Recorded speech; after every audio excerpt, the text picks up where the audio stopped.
안녕하세요. 행복씨앗입니다. 오늘도 시장을 정리하면서 하루를 마무리하는 시간을 가져볼까 합니다. 오늘 우리 시장은 코스피도 코스닥도 상승 마감했습니다. 주말 사이에 미국의 은행 두 개가 문을 닫았다 그러는데 우리 시장은 이렇게 상승 마감한 걸 보니까 좀 의외죠. 아마 주말 사이에 여러분들 뉴스 보도 보면서 많이 긴장하셨을 겁니다.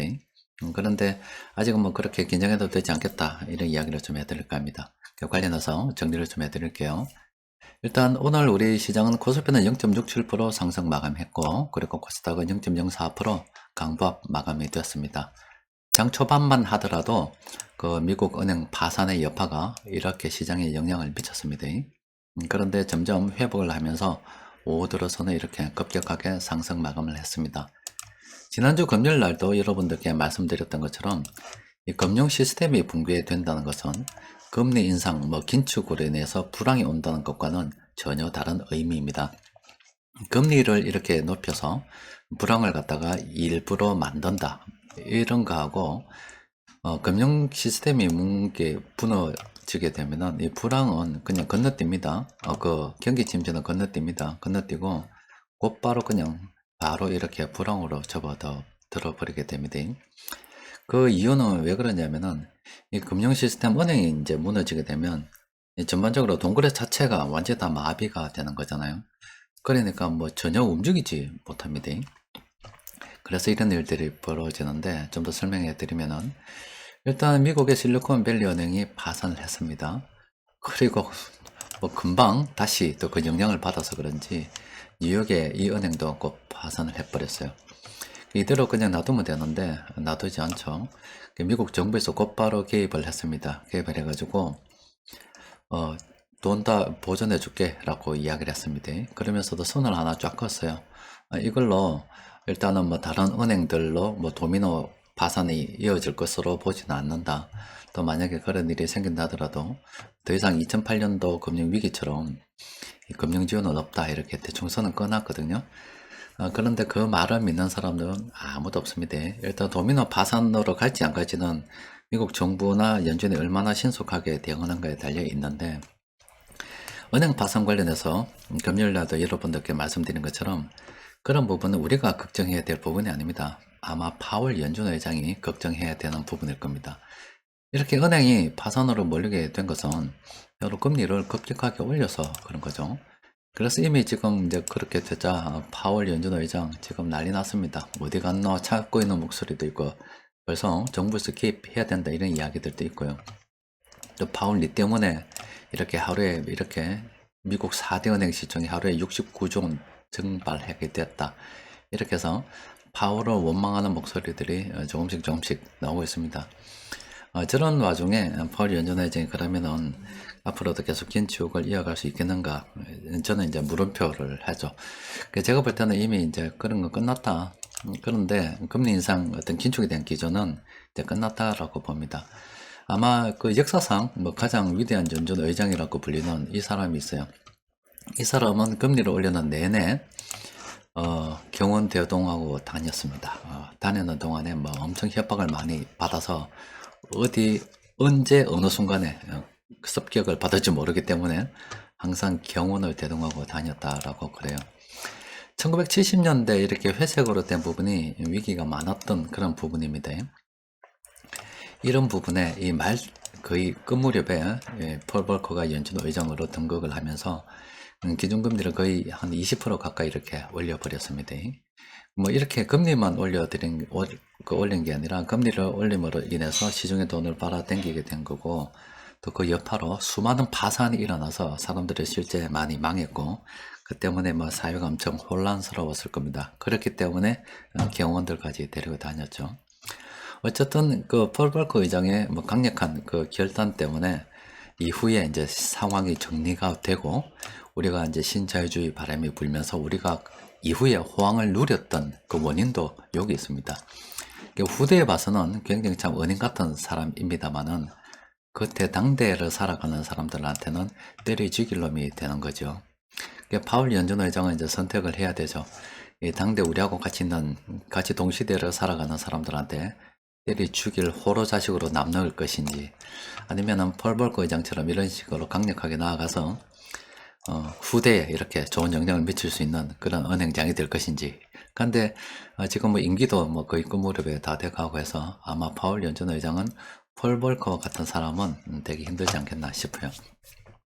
근데 여러분들께 이제 좀 더 말씀드리고 싶은 것은, 지금 은행이 무너져도 너무 빠르게 무너졌죠. 그거는 예전에 하고 좀 시스템이 달라져서 그렇습니다. 아마 이것 때문에 파월 연준 의장이나 미국 정부, 그리고 우리나라 아마 그 사태를 지켜보는 우리나라뿐만 아니라 세계 각국의 어떤 정부나 중앙은행장들은 긴장하고 있을 겁니다. 예전에 우리가 저축은행 사태가 발생했을 때 또 해외에서도 그런 거 자주 보긴 하는데, 은행이 망했다 그러면 이렇게 사람들이 돈 찾으러 가려고 줄을 섭니다. 이런 거 많이 보셨죠? 또 그리고 이 은행 파생수 전화 이래가지고 막 이렇게 하는 거 많이 보셨을 건데, 예전과 달리 요즘 같은 경우는 뭐 휴대폰으로도 얼마든지 돈을 옮길 수가 있습니다.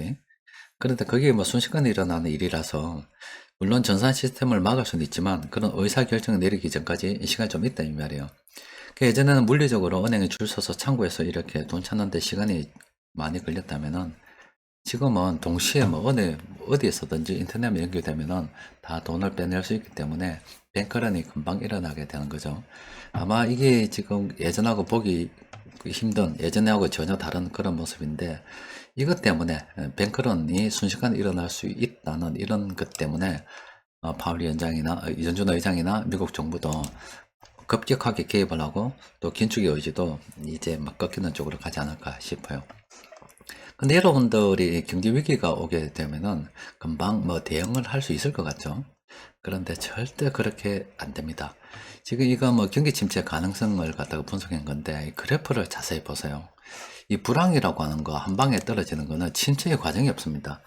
자꾸 연준에서는 금리를 높여서 이렇게 지금 이만큼 경기가 올라 있으면 요만큼 좀 다운시키려는, 이런 금리를 올려서 좀 다운시키겠다 이런 쪽으로 가는데, 실제로 시장에서는 어떻게 돌아가냐면, 이게 좋은 거고 이게 나쁜 거라면 이 다운이 없고요. 그냥 순식간에 쑥 왔다가 쑥 올라갑니다. 시장은 항상 이렇게 움직입니다. 지금 이거 보면 대처할 시간이 없어요. 여러분들도 지금 아마 경험하셨잖아요. 지금 빵프로에서 이 백인 맥시만입니다.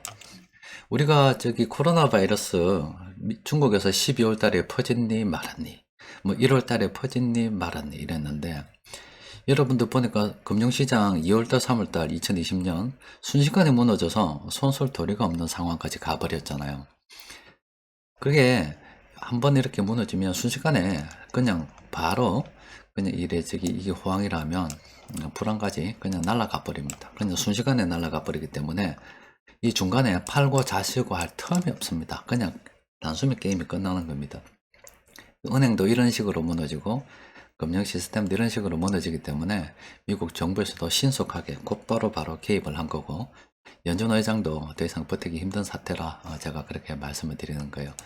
그런데 이렇게 모든 게 다 그렇다고 말씀드렸습니다. 중간에 대처할 시간이 없어요. 여러분들께서도 아무런 조짐이 없다가요, 이렇게 평상시에는 아무런 조짐이 없습니다. 아무런 조짐이 없어요. 여러분들 특히 그 지진 날 때 뭐 전조가 있다 하더라도 평상시에는 아무런 조짐이 없어요. 그러다 갑자기 빵 터지고 끝나버립니다. 전부 다 그렇습니다. 전부 다 그렇습니다. 뭐 다 그래요. 저희 아버지께서도 전혀 다른 이야기입니다만은, 2003년도 뭐 10월 어느 날 10시 한 29분까지는 괜찮았어요. 20분까지 전혀 활동을 잘하고 괜찮다가 딱 30분 딱 되는 순간 딱 순식간에 이제 마비가 와서, 그러니까 이 이후에는 이전과는 전혀 다른 몸 상태가 돼버린 거. 사람도 한순간에 갑니다. 전부 다 이 중간 과정에 다 있는 걸로 생각하는데, 서서히 나빠지고 서서히 좋아지고 없습니다. 그냥 한 방에 다 갑니다. 하이퍼 인플레이션 여러분들께 뭐 자주 설명해 드렸는데, 이거 1년 만에 벌어진 일이에요. 이 단위로 보세요. 이 단위, 뭐 1년 단위 전에 이런 단위였잖아요. 그래서 공이 몇 개나 붙었습니까? 이전 1년하고 이 단위가 늘어나는 게 전혀 다릅니다. 이 1년 사이에 이런 식으로 벌어져 버린다고요. 그러니까 대처할 시간이 없어요. 그러니까 제가 여러분들께 늘 말씀드리는 게, 지금 거품이 이제 일어나고 있습니다. 연준에서 자꾸 돈 줄인다 하지만은 이번에 파산하는 그 사태를 보고서 정말로 파월 연준 의장이 예전에 폴 벌크 의장이 했던 것처럼 돈을 줄일 수 있겠냐 이 말이에요. 저는 못 줄인다고 봅니다.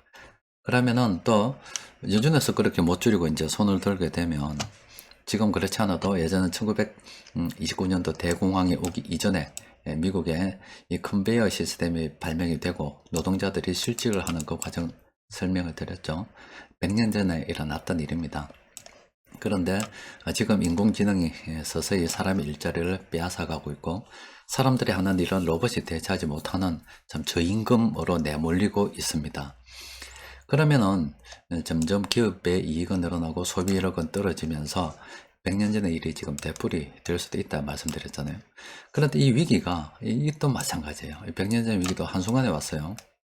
서서히 뭐 조짐이 있었습니다. 한순간에 왔어요. 그러니까 이때 일어났던 일이 갑자기 급전지하로 날아가 버린다고요. 하이퍼 인플레이션처럼. 대응할 시간이 없다는 거 여러분들께 말씀드리는 겁니다. 일본도 마찬가지입니다. 1985년도에 프라자 합의가 있고 난 다음에 너무나 자신만만했던 나머지 일본에서 돈 풀어서 경기를 한번 살려보려고 돈을 엄청나게 푼 결과가 이렇게 거품을 많이 만들어냈어요. 그러니까 여러분들은 항상 투자하는 사람들이 가진 나쁜 습관 중에 하나가 이 가장 최고점에서 팔 수 있다는 항상 그런 착각을 가지는데 그런 착각이 실현될 수는 없습니다. 그래서 제가 여러분들께 늘 말씀드리다시피 우리에게 이런 한 번의 기회가 있는데 아마 내가 팔아라고 할 때는 내보고 욕 어마무시하게 할 거다. 왜냐하면은 내가 팔아라고 난 다음에 나는 손 털고 나갑니다. 실적은 나갈 거예요. 나가고 난 다음에 그 이후에도 뭐 언제 얼만큼 더 오를지 모르겠습니다만은 분명히 더 오를 거기 때문에 저는 꼭지에서 팔 자신이 없습니다. 그래서 중간 어디쯤에 분할로 팔든가 어떻게든 팔 거예요. 팔고 나가고 현금을 짊어지고 있고 검거원을 준비해서 또 다른 이제 준비를 하고 있을 겁니다. 그런데 아마 지금 이런 것처럼 순식간에 한번 꼭지를 정점을 찍었다가 일단 떨어지기 시작하는 순간에는 안 됩니다. 여러분들 최근에 경험하셨잖아요. 크게 이렇게 떨어진 건 아닙니다만은 지난 정부 때 부동산 가격이 엄청 올랐다가 떨어지니까 안 팔리잖아요. 집을 팔고 싶어도 팔 수가 없잖아요. 또 여러분들 하한가 점 하한가 떨어지는 그런 주식 들고 있으면서 팔고 싶어도 사는 사람이 없어서 못 파는 그런 경우 많이 해보셨죠? 실제 삶은 우리가 살아가면서 마주하는 여러 가지 일에 아버지 말씀드린 것처럼 실제 우리 몸이 겪는 변화들 아니면 경제 현상들 하여튼 대부분 모든 것들이 전혀 예상하지 못한 순간에 한번 맞이하게 되면 돌이킬 수 없는 어떤 결과를 초래하게 됩니다. 사람이 잘 가다가 10분 전에도 잘 살아 있었는데 횡단보도 건너다가 차에 빵 치있다. 10분 전과 10분 후 그 사람의 상태는 완전히 180도 달라지게 됩니다. 그런 것처럼 절대로 어떤 일이 우리가 예상했던 것처럼 대처할 만한 충분한 시간을 주고서 벌어진다. 그런 착각은 깨시기 바랍니다. 그런 착각하면 안 되고 또 내가 항상 제 꼭지에서 팔아먹을 수 있다는 그런 착각도 하면 안 돼요. 그냥 나는 꼭지를 이렇게 정확하게 찾아서 팔 수 없고 적당하게 오르는 어느 순간에 나오는 이런 연습도 자주 해줘야 되고 또 그리고 우리가 했던 일은 예상하지 못한 그런 순간에 순식간에 날아오기 때문에 평상시에 준비 잘 해야 되는 겁니다. 자, 일단 뭐 시장 이야기 대충 이 정도 했으면 다 들으셨겠죠? 자, 일단 뭐 오늘 요 이야기 좀 하도록 합시다. 자, 하나 더 말씀드리면은 지금은 은행 두 개가 무너졌고 미국 정부에서 신속하게 개입을 해서 일단은 요거 경제는 심리적인 요인도 좀 큰 거기 때문에 다음번에 너한테 안 해준다 이렇게 경고장 때리고 다음에 이런 일이 있을 수 없다 또 100% 보장해준다 이렇게 미국 정부에서 빨리 나서서 안심을 시켜둔 상태입니다. 근데 미국 정부가 어떻게 알아요? 이거 파손될지도 모르는 사람들이 몰랐는데 앞으로 어떤 일이 벌어질지 어떻게 합니까? 그러니까 립서비스 하고 있는 거예요. 사람들의 동료를 갖다 막기 위해서 말을 하는 겁니다. 그래서 정치를 하는 사람들은 항상 실제 속마음과 다른 말을 하게 돼 있어요. 그러니까 여러분들 어떤 정치하는 사람들 말을 그대로 믿으면 안 됩니다. 그렇기 때문에 항상 자기 스스로 이 세상이 흘러가는 걸 판단할 수 있어야지 누가 그랬다더라 하고 그것만 믿고 있다가는 쫄당황합니다. 자, 일단 뭐, 만약에 정말로 이게 정부에서 막지 못하고 이렇게 벌어지면 정부에서 또 지원을 할 거고요. 정말로 시장이 이렇게 위험이 도미노처럼 전이가 될 거다고 하면은 우리 시장에 돈이 들어오지 않습니다. 이거 오늘의 빨간색은 없어요. 없고 우리 시장에서도 바로 돈 찾아갑니다. 2008년도 미국발 금융위기 때 자기가 지금 망하게 생겼는데 전 세계 투자가 무슨 의미가 있습니까? 우리 한국에서도 돈 빼갔잖아요. 또 그리고 코로나가 지금 발표해서 돈이 잘 안 돌 때 적어도 망할 판인데 어떻게 해서 한국 주식 팔아서 들고 가죠. 그거는 정부에서 말하기 이전에 그냥 은행들이 알아서 돈 빼갑니다. 그래서 뭐 상황이 좀 더 심각해진다 그러면은 우리 시장 주식시장 뭐든가 다른 데 보면 압니다. 바로 돈 빼가고 환율 시장에서 환율이 급등하고 막 그렇게 돼요. 근데 지금 그렇게 움직이지는 않죠. 그 말은 뭐냐면 아직은 뭐 대수롭지 않게 보는 겁니다. 그래서 혹시라도 그런 일이 언제 생길 수도 있기 때문에 항상 그런 가능성이 있다는 생각은 해두고 있어야 됩니다. 자, 일단 오늘 세력들이 많은 업종, 많은 종목 매수를 했죠. 공통적으로 매수한 종목도 참 이런 날에 많습니다. 은행이 두 개나 파산했다는데 시장이 빨간색이고 공통적으로 매수한 종목은 14개가 됩니다. 그 중에서 우리는 이 아래쪽에 있는 이 종목들 있죠. 파란색을 제외한 이 나머지 종목들은 우리가 관심을 가지고 연구를 좀 해볼 필요가 있겠습니다. 이건 장기적 관점이라서 너무 급하게 그렇게 들어가거나 할 필요는 없습니다. 그리고 변곡점 지표를 통해서 세 종목이 오늘 검색이 됐는데 이 종목들은 지금 단기적으로 지금 조심해야 되는 시기예요. 관심을 가질 때는 항상 이런 색깔이 있을 때 분할 매수 이런 개념으로 관점으로 들어가야 되고 이런 식으로 해서 파란색 자꾸 뜨기 시작하면 이때는 그냥 이 분할 매도 관점으로 접근해야지 괜히 이때 달라들 필요 없습니다. 이럴 때 우리가 관심을 가져야 되는 거예요. 이런 종목들은 피해라고 지금 나오는 거고 이런 종목들은 피해라고 지금 자꾸 나오는 것들입니다.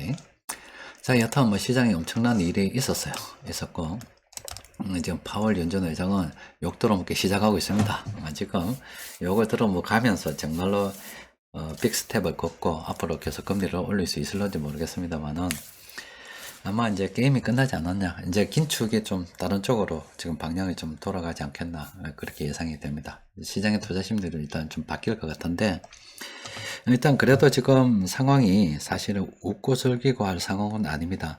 은행이 망했다는 거예요. 그것도 작은 돈이 아니라 우리가 2008년도 미국발 금융위기도 리만 브러더스 또 그 이전 또 은행들이 자자는 은행들이 많이 파산했었습니다.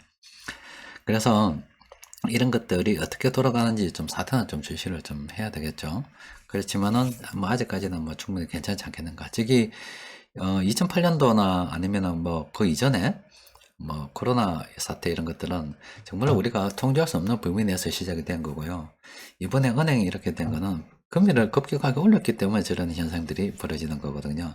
그러니까 이게 원인이 다릅니다. 그러니까 저것도 금리를 내리고 이렇게 조절을 하면은 아직은 뭐 충분히 통제되지 않겠나 그렇게 일단 저는 생각하고 있습니다. 일단 오늘은 여기까지 정리하도록 하겠습니다. 이상입니다.